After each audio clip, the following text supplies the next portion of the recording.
We've learned some amazing things this week about who God is and what He's like. We learned that God created the world, and God made us special. He knows everything about us. And no matter how we're feeling, we can turn to God. He's our safe place. God made us, knows us, and loves us. He wants to be close friends with us. But there's something keeping us from God. Sin keeps us away from God.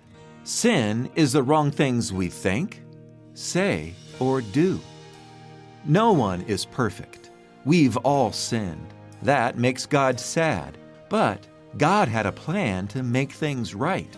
God the Father sent Jesus, His very own Son, to save us. Jesus never did anything wrong. When you and I do something wrong, we might get punished or have a not-so-great consequence. But Jesus took the punishment for our sins. God the Father loves us so much that He sent Jesus, God the Son, to earth to give His life so we can be forgiven. Soldiers arrested Jesus. They put Him on a rough wooden cross. He didn't deserve it because He hadn't done anything wrong. Jesus allowed Himself to be nailed to that cross. That was such a sad day for Jesus' friends. After Jesus died, friends lovingly wrapped Jesus' body and put it in a tomb.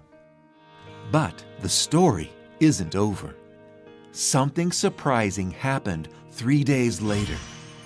Jesus' friends went to the tomb, and Jesus' body wasn't there. The tomb was empty.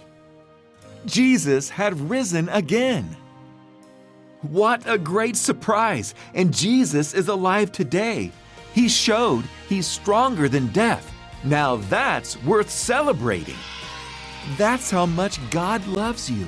God the Father gave His only Son and let Him go through something hard just to have a forever friendship with you. Because of Jesus, our sins can be forgiven and we can be friends with God. We can say, "Wow, God," because God is love. Wow, God!